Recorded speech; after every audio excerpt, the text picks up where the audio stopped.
As I look in the mirror, I love to see this dizzy girl looking back at me.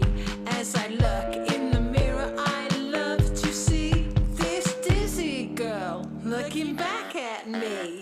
Yo, check my profile pic, cause it speaks the truth. I ain't no size 8, but I'm a great date. It's in my booty, babe. This big old girl is the S1 Pro from FLSUN. This is the largest Delta on the market, and it just happens to be the fastest 3D printer sold today. This printer is absolutely massive, and it's more like a piece of furniture than a 3D printer. Weighing in at over 70 pounds, it takes 2 people just to move it around. But let's get to the good stuff. This printer has absolutely been amazing for me over the last 2 weeks that I've owned it. I've had it running 24/7 in my 3D print farm. Whatever my Bambu lab can do in an hour, this printer can do in half the time. And this is due mostly to the fact that this printer has a 110 millimeters per second squared maximum volumetric flow rate. It also boasts a CPAP cooling fan that is ultra quiet compared to models of the past. When I say this printer can scream, this printer can scream. This is the Ferrari, the Lamborghini of 3D printers. Not only does it print well and print fast, it also has an internal filament dryer. It has real carbon fiber rods, 12 millimeter Gates belts, and absolutely massive linear rails. On the effector, we have a dual drive extruder, in addition to the high flow hot end, and everything is included on the tool head. This means that everything is done internally, like input shaping, etc. for Clipper. On the front of this beautiful printer, we have one of the largest touchscreens I've ever seen on a 3D printer. This touchscreen is fast, it is responsive, it is bright, and again, it's probably the best touchscreen I've ever seen on any 3D printer ever. This would only be rivaled by an iPad.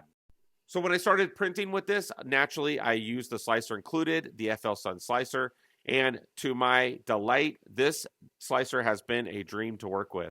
Not only does it now have many profiles pre-built in, it also allows you to send prints remotely from anywhere in your house.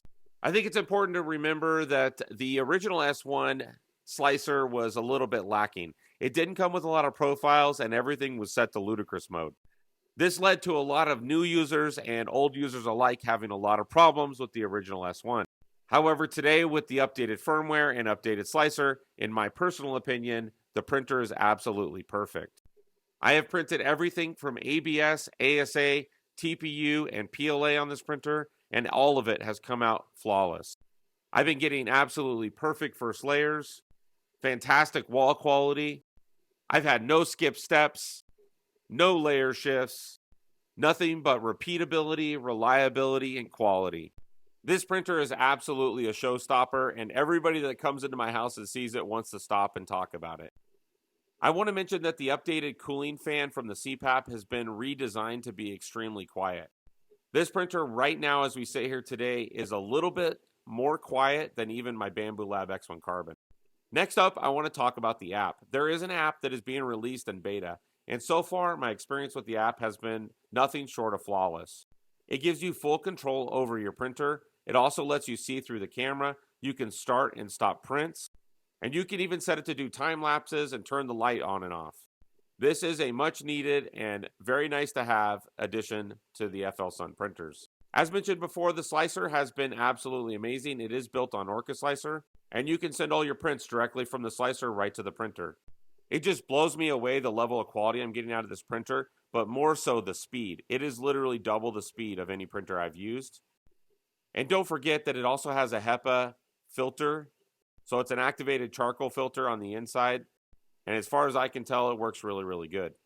All right, back to the loading filament. So this is how you have to load the filament. Hold it in one hand and feed it with the other. You have to clip it at the tool head and then take the coupler off. You then have to put the coupler back on, pull out enough filament, hit it on the touchscreen, and then feed it down into the tool head. Once it grabs it, you have to repeat this process again and again and again. It's just not my favorite thing. Again, I might write a macro for it, but hopefully somebody already has in the community, because it also needs to move the tool head down so you can actually get to the tool head. But I do love the fact that there's a filament dryer, and I do like the way the filament stores in the top of the printer. And the glass doors and all this just add a little bit of class and style to it. But to unload, you basically clip it at the tool head and then you just yank it out just like this. And there is a long ways to go when you got to feed the filament in. So it could just be better. But at the end of the day, this thing's put out tons of great parts for me. It's a great for prototyping and it's great for production. If you want to grab one of these, there'll be an affiliate link down in the description. Thanks for watching. Like, share, and follow, and I'll see you guys on the next one.